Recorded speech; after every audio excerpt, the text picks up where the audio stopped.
নমস্কার বন্ধুরা, আমি চ্যানেলে সবাইকে স্বাগত জানাই। আজকে আবার একটা রেসিপি নিয়ে চলে এলাম। আজকের ওলকপির একটা অন্যরকম একটা রেসিপি, এটা আমার সঙ্গে শেয়ার করছি। প্রথমে আমি ওলকপি আর আলু কেটে নিয়ে রেখে দিয়েছি, আর কিছুটা পেঁয়াজ আর টমেটো। তো প্রথমে কী করব, আমি 4টা ডিম নেব। 4টে ডিমকে আমি ফেটিয়ে নেব কিছুটা, নিয়ে আমি এটাকে ভেজে নেব। ভাজাটা গোটা গোটা নয়, ঝুরো ঝুরো করে ভেজে নেব। দেখো,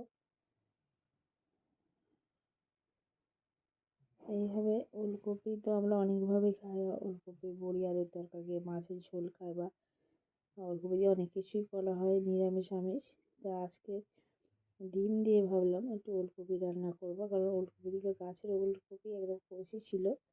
সেটা আর মেয়েরা বললো, মা একটু ডিম দিয়ে ভেজে করো না। তা সেই ভেবে ওদের জন্য আমি এই রেসিপিটা করলাম। দেখো, প্রথমে ডিমগুলোকে আমি ভেজে তুলে নিচ্ছি, আবার বাকি যে দুটো ডিম ছিল সেই দুটোকে একইভাবে আমি ভেজে নেব।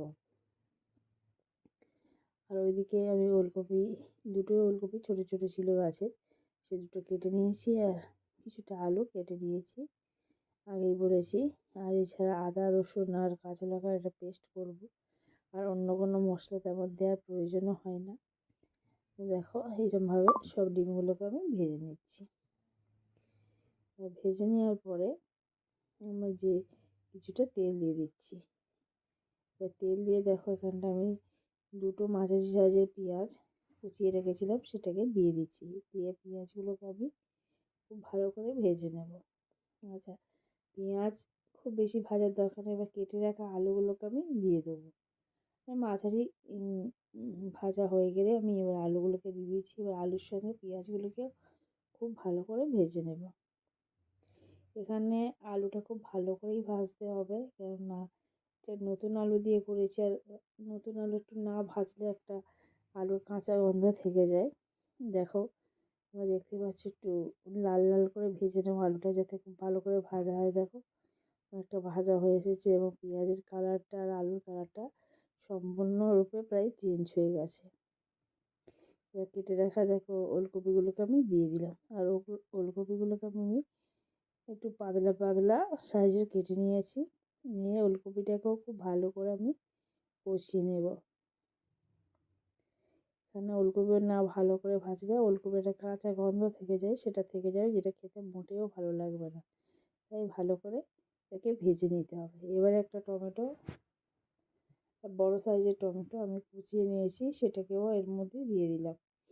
আলাদা করে কোনো কিছু ভাজার দরকার নেই, ভেজে তুলে নেওয়ার দরকার নেই। সব এরকম ধীরে ধীরে একের পর এক দিয়ে এরকমভাবে ভেজে নিলে হয়ে যাবে। দেখো, এখানে আদা, রসুন আর কাঁচা লঙ্কা পেস্ট একসঙ্গে করে রেখেছিলাম, সেটা দিয়ে কিছুক্ষণ কষিয়ে নেব। বন্ধুরা, গলাটা এখনও ধরা আছে, পুরোপুরি এখনও সারেনি।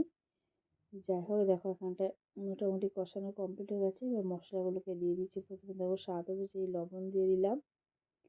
লবণ দেওয়ার পরে দেখো, গুঁড়ো লঙ্কা, মানে ঝাল লঙ্কার গুঁড়ো দিলাম, হলুদ দিলাম। এবার কিছুটা কাশ্মীরি লঙ্কার গুঁড়ো দেবো কালারের জন্য, খুব সামান্য কালারের জন্য। দিয়ে এগুলোকে খুব ভালো করে সবজি আর আলুর সঙ্গে কষিয়ে নেব। এখানে কষতে হবে ভালো করে, নইলে না কষলে একটা কাঁচা গন্ধ থেকে যায়, সেটা থেকে যাবে। দেখো, খুব সুন্দরভাবে কষা হয়ে যাচ্ছে।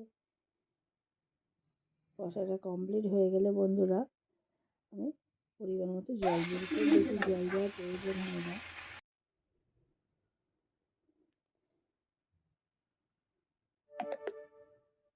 জল দিয়ে দিলাম। তো বন্ধুরা, এরকমভাবে যদি এই ওলকপি আর ডিম দিয়ে তোমরা রেসিপি করো, আমি বলছি খুবই ভালো লাগবে। একঘেয়েমি ওলকপি খাওয়া আছে, মাঝে মাঝে এরকমভাবে খেতেও খুব ভালো লাগে। তা আমার এই রেসিপি যদি তোমাদের ভালো লেগে থাকে, তাহলে অবশ্যই লাইক করবে, কমেন্ট করে জানাবে কেমন হয়েছে। আর যারা নতুন বন্ধু হচ্ছে, তারা সাবস্ক্রাইব করে পাশে থাকবে। আর যদি আরও ভালো লেগে থাকে, অবশ্যই শেয়ার করবে বন্ধুবান্ধবদের সঙ্গে। দেখো, এবার ভেজে রাখা ডিমগুলোকে দিয়ে দিলাম, দিয়ে আরও মিনিট 5 আমি ফোটাবো, যাতে ওলকপি পুরোপুরি সিদ্ধ হয়, কিছুটা বাকি আছে। দেখো, এবারে প্রায় হয়ে এসেছে বন্ধুরা। এবার কেটে রাখা ধনে পাতা আমি দিয়ে দিচ্ছি। এখানে ধনে পাতা দিলে একটা আলাদা স্মেল হয়, যেটা খুবই সুন্দর লাগে খেতে, এই তরকারির স্বাদকে আরও বাড়িয়ে দেয়। হয়ে গেছে প্রায়। বন্ধুরা, আজকের রেসিপি এই পর্যন্ত। আবার নতুন রেসিপি নিয়ে চলে আসবো। সামান্য মিষ্টি দিয়ে দিলাম, চিনি খুব সামান্য দিতে পারো, না দিতে পারো, তবে এই তরকারির স্বাদকে বাড়ানোর জন্য এটা দিলে আরও খেতে ভালো লাগে। রেসিপি এই পর্যন্ত, আবার নতুন রেসিপি নিয়ে চলে আসবো। ততক্ষণ তোমরা ভালো থেকো, সুস্থ থেকো, আর ভিডিওগুলো দেখো বন্ধুরা, প্লিজ প্লিজ প্লিজ। হয়ে গেছে, এবার আমি নামিয়ে নিচ্ছি। বন্ধুরা, এরমভাবে যদি ওলকপি ডিমে তোমরা রেসিপি করে খাও, দেখবে নিশ্চয়ই ভালো লাগে। গরম ভাতের সঙ্গে এটা খুবই ভালো লাগে। আজকে এই পর্যন্ত, ভালো থেকো, সুস্থ থেকো।